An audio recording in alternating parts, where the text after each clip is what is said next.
Bienvenue dans ce nouvel épisode de Successful Anonymous. Aujourd'hui, je reçois Imen, plus connue sous le nom de l'entrepreneuse, pour une interview. Je vais pas dire une interview juriste, je vais pas dire une interview Mmh. Insta, mais une interview business et découverte si tu ne la connais pas encore. Alors, je suis très heureuse de te recevoir, Imen. Comment vas-tu? Bonjour Déborah, tout d'abord merci pour, l'invitation. Je vais très bien. Il fait un peu froid comme ce qu'on disait avant de commencer, mais Oui, mais tout va bien. on va survivre à ça.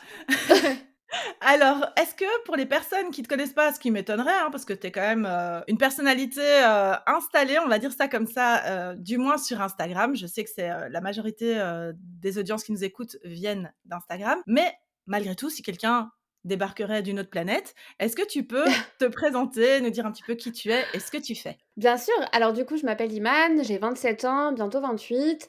Donc je vais retracer un petit peu mon parcours. En gros, voilà, il y a pendant le covid, moi j'étais juriste à la base, donc CDI, salarié, un Mmh. bon poste et cetera. Et du coup je m'occupais, de la création, juridique des entreprises, du groupe dans lequel je travaillais. Et en fait, pendant le covid, comme beaucoup de personnes, je me suis beaucoup posé de questions, je me suis beaucoup remise en question, ouais, sur, qu'est-ce que je voulais faire de ma vie au final. Ça convenait pas forcément avec le travail, que j'effectuais et qui était très beau sur le papier, mais pas forcément bien en soi. Et en fait, de fil en aiguille comme ça, j'ai voulu, me lancer à mon compte, faire la même chose que ce que je faisais du coup, en CDI, mais cette fois-ci, de manière, totalement autonome, sans forcément avoir de hiérarchie derrière, Mmh. et plus spécifiquement pour les femmes. Et c'est comme ça du coup que j'ai lancé en 2020, l'entrepreneuse, l'accompagnement à la création d'entreprises pour les femmes. Voilà. Quand on va un petit peu sur ton compte Instagram, on remarque qu'on ne voit pas ta frimousse. Est-ce que tu peux nous expliquer Ouais. un petit peu s'il s'agit, d'un choix qui a été, pondéré, tu vois, ou sur lequel tu as réfléchi hyper longtemps, ou si Ouais, c'est venu spontanément? Est-ce que tu ne te montres jamais en certaines occasions? ouais. Dis-nous en plus. Ouais, alors, en fait, pour la petite anecdote, je crois que je l'ai encore jamais racontée, sur Instagram, donc je te sors, une exclue. L'exclu? En fait, quand j'ai lancé, quand j'ai créé le compte, l'entrepreneuse, si tu veux, j'étais encore, salariée à l'époque. Mmh. Donc je l'ai créé parce que, voilà, je voulais, partager tout simplement, mes conseils en tant que juriste, à destination des femmes. Et en fait, le truc, c'est que quand je me suis lancée sur Instagram, je voulais pas forcément que ma hiérarchie, que mes collègues et tout, tombent sur mon compte, tu vois? Ouais. Même Mmh. si la probabilité que qui tombe dessus était très, très, très faible, quand tu es salarié, tu psychotes un peu. Et donc du coup, en fait, j'ai lancé ce compte, sans forcément mettre, mon nom, prénom, sans Mmh. forcément, me montrer moi. Et j'ai voulu trouver une alternative pour qu'on puisse, savoir que c'est une femme derrière, Mmh. sans forcément mettre ma tête en photo de profil. Et du coup, c'est comme ça que, j'ai commencé. Tu vois? J'ai commencé parce que je voulais tout simplement être anonyme. Anonyme, ouais, c'est ça. Ouais, Surtout qu'Instagram, on le connaît, il propose des suggestions quelquefois, c'est en vrai. fonction des personnes qui sont dans ton répertoire et tout. Des fois, c'est un peu Ouais. flippant et donc Ouais, même quand tu mets les notifications ou que tu indiques justement que tu veux pas être, mis en dans connexion les et tout. contacts, Ouais, c'est ouais. ça. Donc je comprends bien la démarche par laquelle tu es passée et donc du coup, Voilà. tu es restée sur cette lancée même après? Ouais, voilà, donc ça a commencé comme ça, donc et c'était même pas, question juridique ou quoi, puisque j'avais le droit de le faire, hein. C'était plus Mmh. une question de, voilà, De c'est je sais confort pas, aussi peut-être? de confort, voilà. Je voulais être totalement à l'aise à partager, tous les conseils que je voulais sur ce compte. Et en fait, au fur et à mesure du temps, une fois que j'ai quitté mon CDI, que je me suis lancée et cetera dans cette aventure, c'est resté. C'est resté. Et parce qu'en fait, je l'ai laissé surtout parce qu'au fur et à mesure du temps, donc en l'espace de quelques mois, j'ai eu plusieurs, enfin pas mal d'abonnés. Et en fait, on me reconnaissait avec, ce dessin, donc ce Mmh logo mh. que je mettais, sur Instagram. On me reconnaissait à travers ce nom, l'entrepreneuse. Donc au début, c'était parti vraiment sur ce truc de, je veux pas qu'on me reconnaisse. Et après c'est resté, on m'identifiait comme ça, donc je me suis dit: «Bon, allez, autant le garder». Surtout que je me rappelle très bien que quand j'ai quitté mon CDI, j'avais réfléchi justement à cette question de: «Bon, voilà, ça y est, maintenant, j'en suis totalement détachée, je vais un peu rebrander, la marque avec, quelque chose, tu vois, avec quelque chose, tu vois, un truc, conseil, machin, Ouais. machin, Mmh. avec, mon identité, ma photo et cetera. Un truc qui fasse, peut-être un peu plus professionnel, un peu plus carré, parce que moi, du coup, je viens quand même d'un domaine juridique Ouais. et clairement, il y avait pas ce genre de choses qui se faisaient, à l'époque, en tant que juriste. Donc je voulais quelque chose qui fasse pro et en fait, j'ai beaucoup réfléchi à changer cette identité visuelle et au fur et à mesure, franchement, j'ai eu plein de retours, plein de conseils en me disant: «Non mais garde quoi, ça y est, maintenant on te connaît comme ça» Ouais. et c'est resté. OK, d'accord. Est-ce que tu penses que ça pourrait encore évoluer dans le temps? Je pense pas. Enfin, je pense pas. En fait, si tu veux, moi, si tu veux, je me montre pas forcément en story en story et en post parce que du coup, bah, voilà, comme je t'ai dit, on me reconnaît comme ça maintenant. Mais aussi, surtout parce que je veux pas forcément que l'entrepreneuse, la société, la marque Mmh. ait comme image ma propre personne personnelle, tu vois? Je me dis en cas de développement, c'est aussi une bonne, stratégie, Mmh. pour moi. Et du coup, bah, ce qui se passe, c'est que je me montre très, très, très rarement, en story et en post, ça arrive pas souvent. Je me Mmh. montre par contre à mes clientes, en masterclass, lors des événements, physiques. Mmh. Hem, mais comme ça, de cette manière, ma société n'a pas comme image de marque, ma personne et ça me permet quand même d'évoluer et je pense que dans le temps, bah, ça restera comme ça, ouais. C'est hyper intéressant ce que tu nous expliques parce qu'on le disait avant qu'on commence à enregistrer, mais on a un petit peu cette impression sur les réseaux qu'il faut choisir son camp, Mmh. que tout est ou noir ou blanc et tu vois qu'on ne peut pas un petit peu naviguer entre les 2 et faire, quelque chose, on va dire, d'hybride comme tu le Mmh. dis. Donc pas spécialement te montrer, en ligne, mais bien Mmh. te montrer auprès de tes clientes, ce qui crée forcément un lien beaucoup plus fort. Qu'est-ce que tu penses de Ouais. ça, toi? Bah, en fait, le truc, c'est que c'est vrai que sur les réseaux sociaux, quand on suit quelqu'un, on aime bien avoir de la cohérence, tu vois? Mmh. D'un regard extérieur, tu te dis: «Bon, bah, soit la personne, elle se montre, je la connais, Ouais, soit, elle se montre pas du tout» ou quand elle fait un peu quand elle jongle entre les 2, ça peut être bizarre, d'un regard extérieur. On peut se dire: «Bon, bah, qu'est-ce qu'elle fait, en fait?» elle sait pas ce qu'elle Heu, veut. ouais, voilà, elle sait pas ce qu'elle veut, un coup elle se montre, un coup non. Donc en fait, c'est dur de nous, de notre côté, de se positionner. Donc je pense que c'est aussi pour ça que, sur les réseaux, tu te montres, soit tu te montres pas et il y a pas ce entre les 2. Mais du coup, je pense surtout qu'en fait, il y a pas de pression à se mettre, tu vois? C'est ça. Il y a pas de pression à se mettre. Soit, tu vois, si un matin j'ai envie de me montrer et de faire une story face cam, même si moi ça me ressemble pas en tant que personne, qui m'empêche, tu vois? Ouais, c'est ça. Il y a pas quelqu'un qui va te Heu, tomber dessus en disant: «Mais attends, mais Imen, c'est qu'est-ce que tu clair, fais, mais c'est c'est clair, mais comme interdit». quoi mais je te jure, mais une fois j'ai même reçu un message, parce que je l'avais fait, parce qu'en fait je m'étais montrée et une personne m'avait dit: «Bon, bah, je suis un peu déçue», tu vois? Oh là là! Donc sur le coup, j'ai pas compris. Je Bon, bah, écoute, c'est moi ma personne, si je veux montrer, je me montre, si je me montre p enfin, si je veux pas, je ne me montre pas. C'est Donc ça. en fait, il y a pas forcément de choix à faire. Je pense qu'il faut être quand même cohérent du début à la fin, tu vois? Si tu es une personne qui te montre pas et que d'un jour ou l'autre, tu te mets à débarquer en vacances, tu vois, en maillot de bain sur la plage, c'est un peu bizarre, tu Ouais, vois? ouais. D'un regard extérieur. Mais pas de pression à se mettre. C'est toi, ton compte, tes propres règles. Ça, j'adore. D'ailleurs, ça va être le slogan. J'aime trop. Non, non, mais franchement, tu as totalement raison et du coup, est-ce qu'au niveau de ta voix, que tu Ouais. exploites dans ton podcast notamment, est-ce que tu t'es aussi posé des questions? Est-ce que tu t'es dit: «Bon, a priori, je me montre pas. Est-ce que j'ai envie de faire entendre ma voix? Est-ce que c'est une stratégie? Est-ce que c'est venu tout seul?» Voilà, comment tu as pensé à tout ça? Ouais, bah, c'est une très bonne question. Moi, pour le coup, ma voix, je me suis toujours dit que, tu vois, même si je me montrais pas forcément, souvent ou même très, très, très rarement, bah, voilà, ma voix, c'est quand même un lien qui permet d'avoir de la confiance, c'est rassurant, ça permet de se dire que, bah, voilà, il y a une vraie personne derrière et de aussi s'attacher peut-être aussi avec la voix. Moi, je sais que j'y accorde beaucoup d'importance, Mmh. quand il y a des voix que j'aime bien, tu vois? C'est quand tu les écoutes, tu te dis: «Ah, c'est rassurant, ça donne envie». Donc moi, par rapport à la voix, ouais, c'est quelque chose où je me suis jamais dit: «Non, non, non, je veux pas qu'on m'entende», tu vois? Parce qu'au final, on va pas me reconnaître dehors avec ma voix, Ouais, c'est tu ça. vois? Mmh. OK, et par rapport au podcast alors, comment est-ce que c'est venu? De quoi tu nous parles sur ce podcast, L'Entrepreneuse? Est-ce que c'est une suite logique, Ah! du compte Insta?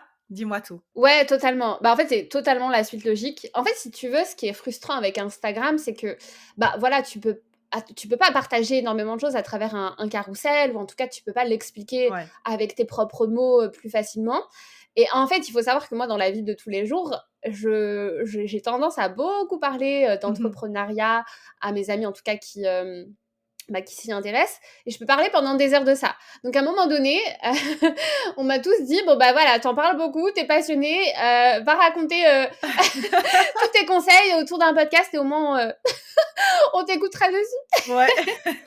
Donc en fait, tellement que j'en parlais, je me suis dit: «Bon, bah, allez, tu sais quoi? Je vais faire un podcast, je vais déballer, tous mes conseils, directement, pendant, tu vois? Un podcast, ça peut durer une demi heure, une heure et tu peux parler pendant des heures, Ah ouais. d'entrepreneuriat et c'est comme ça que je l'ai lancé. Voilà, tout simplement. Donc ça, c'était le meilleur conseil qu'on puisse te donner. Va raconter tout ça au monde. C'est clair. Je les ai un peu saoulés, ils m'ont dit: «Bon, allez, va faire un podcast». J'aime trop, quoi. Et donc, tu nous le disais, Imen, tu es, juriste de formation et Ouais. quand tu t'es lancée dans cette spécialisation, donc, création et lancement, niveau business et Mmh. cetera, qu'est-ce qui s'est passé, en fait? Comment est-ce que tu as basculé de l'un à l'autre? Qu'est-ce qui a motivé tes choix? Comment est-ce que ton compte et ton business, tout simplement, ont évolué? Alors, en fait, quand j'étais salariée, donc moi, j'ai commencé à travailler dans un cabinet où tu sais, tu y vas pour, faire, pour déclarer ta société, pour la créer, pour faire tout ce qui est AGOA, les assemblées générales, exceptionnelles quand tu as des modifications de société. Donc moi, c'était toutes mes missions.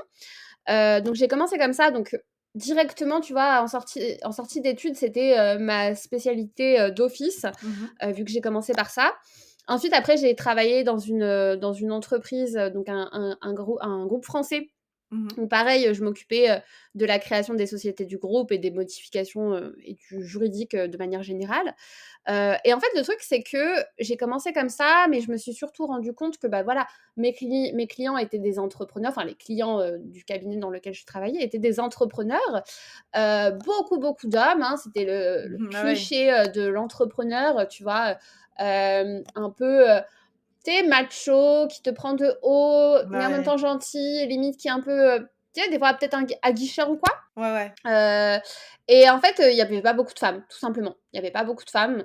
Donc au début, ça m'a pas interpellée, tu vois? Limite, c'était comme si c'était C'était normal. normal, ouais, c'est ça. Ouais et au fur et à mesure du temps, en fait, j'ai plusieurs, personnes, enfin de femmes de mon entourage qui ont voulu se lancer, donc notamment ma maman et en fait, le truc, c'est que quand elle a voulu se lancer, au-delà des questions juridiques, elle avait vraiment besoin d'un soutien, tu vois? Une personne à qui, poser ses questions, une personne pas uniquement le juridique, mais quelqu'un qui puisse être là derrière, la prendre par la main, lui dire: «Bon, bah, t'inquiète pas, tu vas faire ci, tu vas faire ça». Et au fur et à mesure, tu vois, au début, je ne donnais que des conseils juridiques, mais Mmh. à force d'accompagner, des personnes sur leurs projets, les questions juridiques, elles se sont, poursuivies par, des questions marketing, commerciales, toute la structure du projet et c'est comme ça que du coup, au fur et à mesure, j'ai, commencé à agrandir, mon champ de compétences, dans le lancement de projets et la création d'entreprises à, tout le projet de manière globale. Mmh. Et en fait, une fois que j'ai accompagné et que j'ai aidé ma maman dans son projet, je me suis rendu compte qu'en fait, ce qu'elle a traversé, tous ces doutes, toutes ces questions, toutes ces réflexions, en fait, c'était ce qui était partagé par la majorité des femmes qui se lançaient à leur compte. Parce que de un, il y en a pas beaucoup, mais quand elles se lancent, quand elles veulent se lancer elles sont encore plus, tu vois, elles ont encore plus peur, elles ont encore plus besoin d'être soutenues, guidées, parce qu'au final, il y en a pas beaucoup. On n'a pas beaucoup de modèles, féminins, en tout cas à l'époque, Absolument, ouais. qui se lançaient dans l'entrepreneuriat. Donc c'est comme ça de fil en aiguille que, voilà, j'ai lancé, le compte L'Entrepreneuse, que j'ai voulu donner mes conseils, de la motivation, de l'énergie, pour les femmes. Tu es là depuis un moment, mais tu es pas là depuis si longtemps non plus et pourtant, Ouais. tu as plus de 100 000 abonnés. Alors comment est-ce que ça arrive? Parce que ce podcast, Successful Anonymous, il s'adresse aussi aux personnes qui veulent en savoir plus au niveau de tout ce qui est, social media, réussite ou, expansion de comptes et de business via les réseaux sociaux.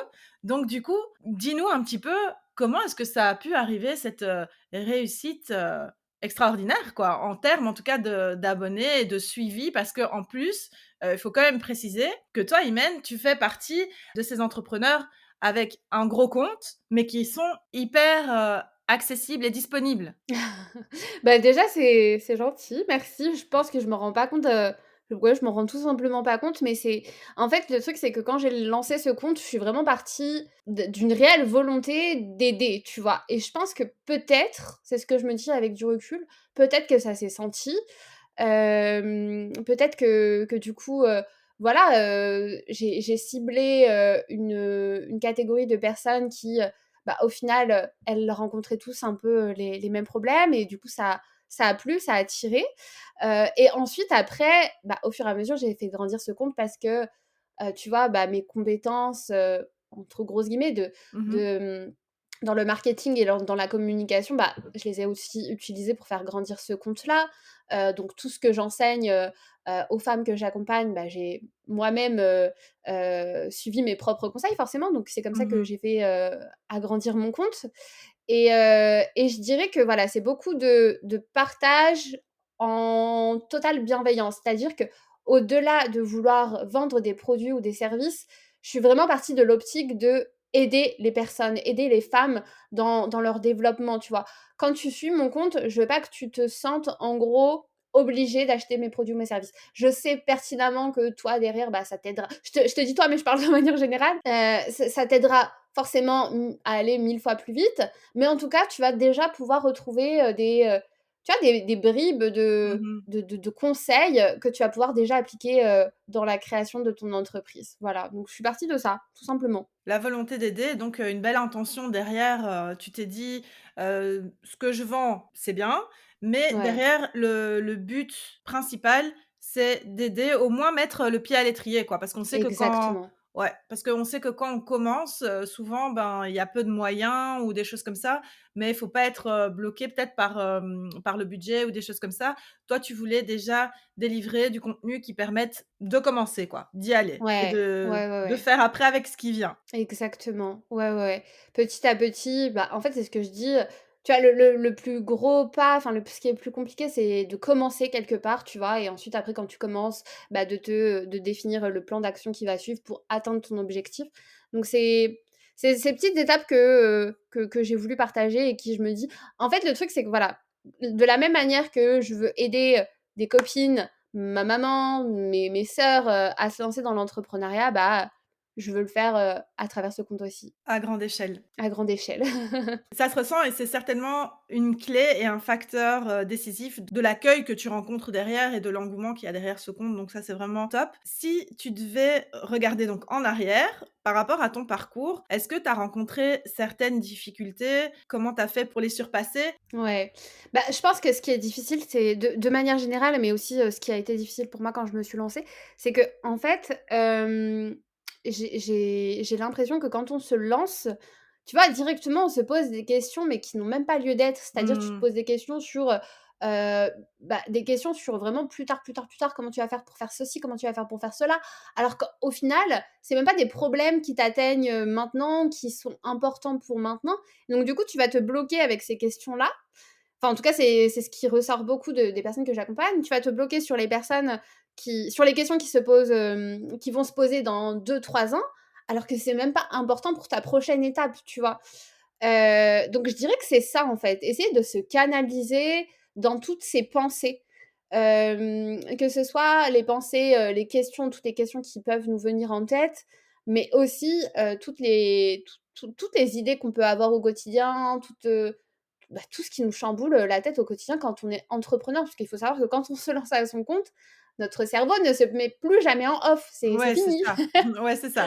Tu ne te dissocies plus de de ton business déjà, vous faites, Ouais, vous devenez la même entité et ouais, effectivement le cerveau, connaît plus le repos, quoi. bah, ouais et ça, c'est compliqué. Ouais, ouais, ouais.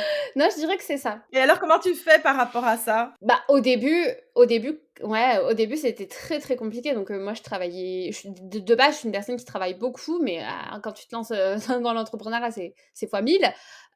Donc au début, je me fixais pas forcément de limites et forcément, après, tu te rends compte que si tu veux garder une vie sociale, une vie familiale, que les limites, il faut vite te les imposer. Je dirais vraiment les imposer. Ne pas travailler le week-end, ne pas travailler après une certaine heure, avoir une vraie, routine avant de travailler le matin. En fait, se canaliser, s'imposer des limites de travail, se forcer, en tout cas pour les personnes, voilà, qui vont vite, se mettre dedans, pour, vraiment, continuer d'avoir une vie à côté. Parce qu'au final, entreprendre, bah, voilà, c'est génial, c'est bien, mais il faut quand même, garder, bah, sa vie à côté pour, au contraire, encore mieux entreprendre et encore avoir, beaucoup plus, d'idées. Je dirais que c'est ça. Des idées, de l'énergie, de la motivation, le Ouais. carburant qu'il faut pour, reprendre derrière parce que c'est vrai que quand on est à sec, niveau énergie et tout, ben, ça peut pas fonctionner au top, quoi.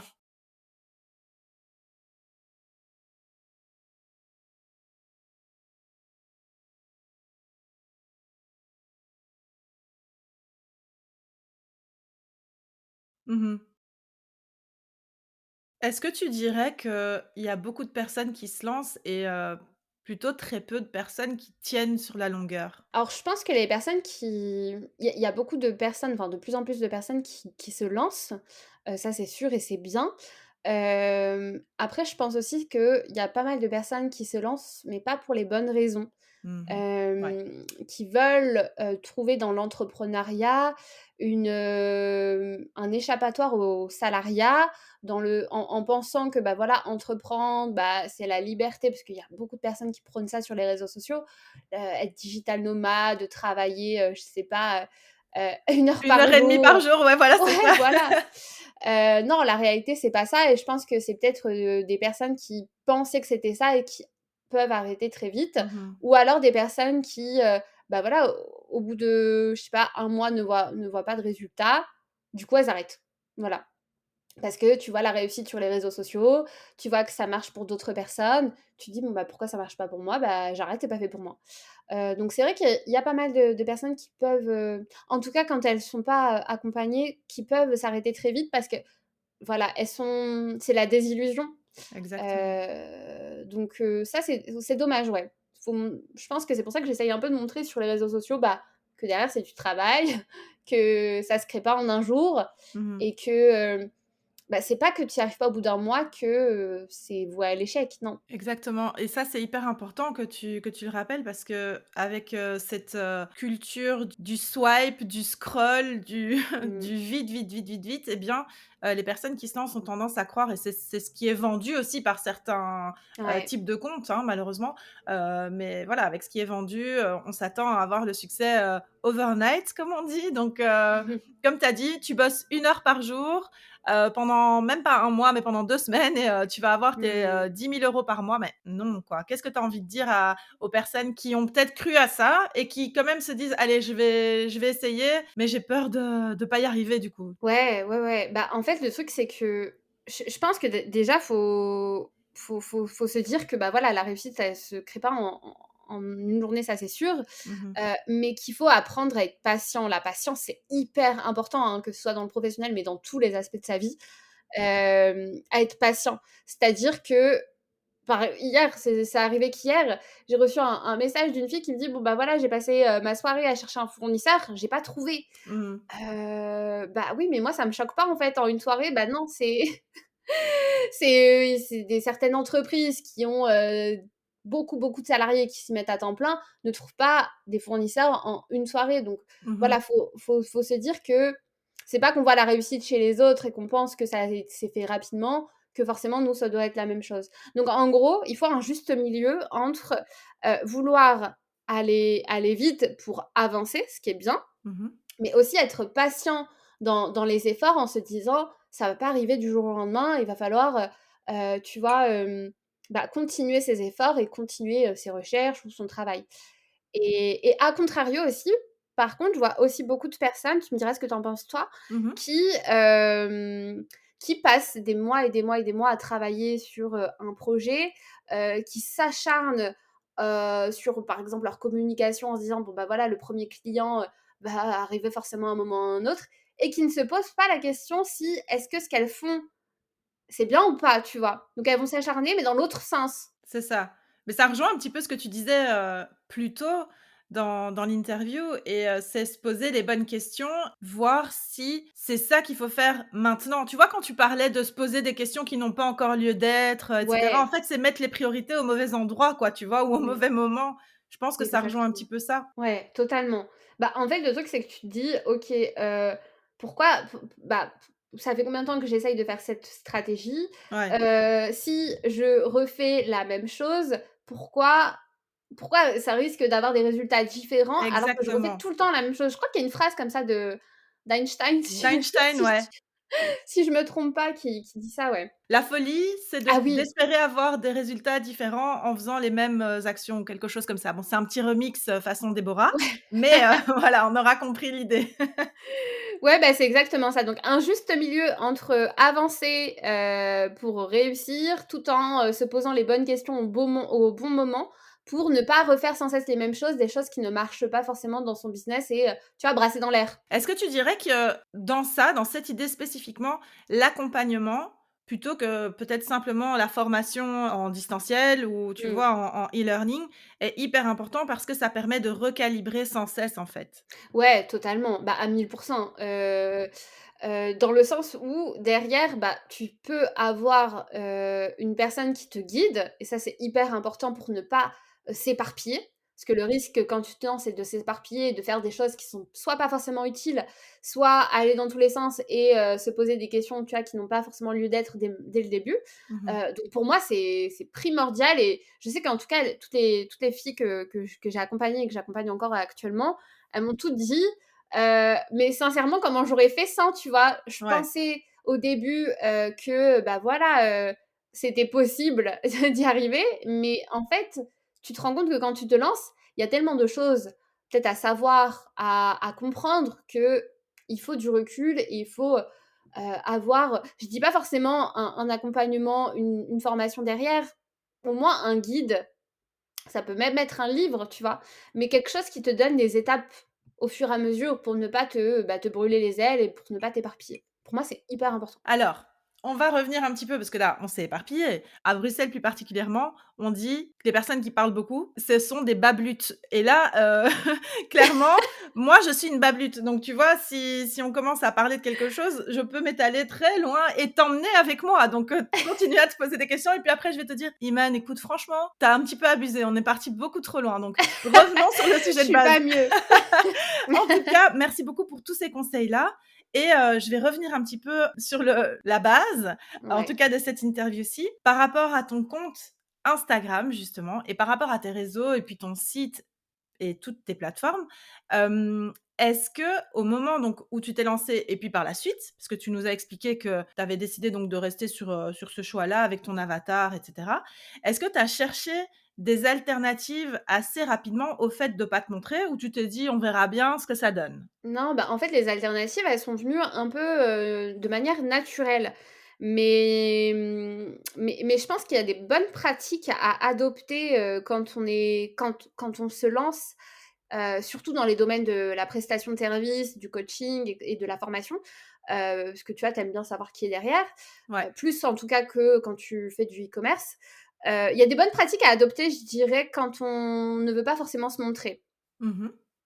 Donc je dirais des choses comme moi ça s'est fait de manière assez naturelle, mais en tout cas je sais que j'aurais bien aimé les savoir, dès le début. Mais dis-nous tout.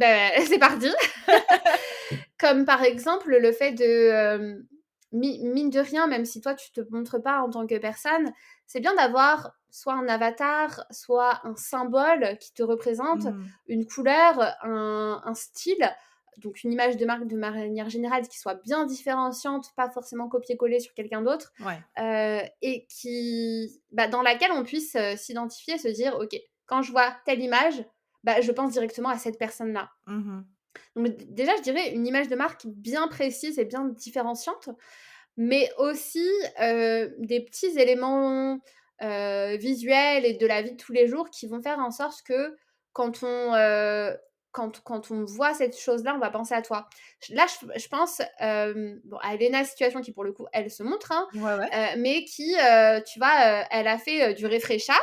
Sa référence, c'est-à-dire que, il y en a plein que quand ils, prennent un Refresha, bah, c'est vont penser ça. à Lena Situation. Mais en Ouais. fait, il faut reproduire la même chose, quand on ne se montre pas, mais fois 1000. Mmh. C'est-à-dire avoir des petites choses du quotidien qui vont faire qu'on va penser à toi, sans te voir. Et pour toi, ça a été quoi alors? Alors moi, il y a eu plein de petites choses, je dirais comme, par exemple, mon ordinateur rose. J'ai un Mac rose.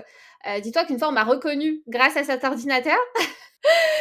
J'avais posté, une story, où je travaillais, dans un petit restaurant Mmh. et du coup, bah, une fille passait par là, elle a reconnu le lieu, donc du coup, elle a cherché partout un ordinateur rose.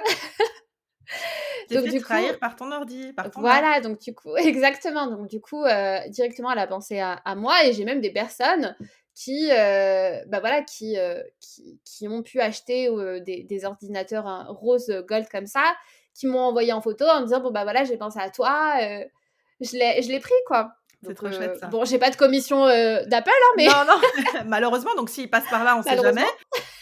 Donc il y a ça, il y a quoi d'autre? Je sais que souvent on m'envoie des petits messages avec des lattés. Tu vois, moi je prends souvent un petit latte, en travaillant Mmh. et ça on me l'envoie souvent.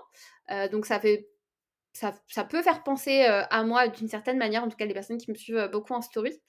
Voilà, je dirais ça. Donc tu dirais un branding vraiment bien pensé et différenciant, des éléments du quotidien qu'on mettrait en avant aussi, plus et Ouais. il y aurait autre chose? Établir le lien de confiance. C'est-à-dire que même si tu ne te montres pas, bah, tu peux montrer ta personnalité, tu vois? Tu peux, montrer ta personnalité à travers, bah, des couleurs, à travers des textes, à travers des citations, à travers des réflexions. Par exemple, tu sais, faire une petite blague sur tel ou tel sujet, Mmh. donner ton opinion, que ce soit un opinion controversée ou un opinion qui va dans le tu vois, qui va dans le sens, de ce que tout le monde pense en général, mais donner ton avis, de manière générale. Ça, c'est hyper important. Montrer qu'il y a quelqu'un avec, une Ouais. réflexion et des sentiments, des émotions derrière aussi, quoi. Exactement, voilà. Montrer que, il y a une vraie personne et que, il y a un lien de confiance qui peut se créer. Tu vois, la confiance, elle se crée de manière naturelle Mmh. et forcément, il faut l'établir au quotidien à travers plein de petites choses comme ça, donc se dévoiler, en fait. Je dis pas forcément dévoiler sa vie privée ou dévoiler, son quotidien, mais qu'on puisse en savoir plus.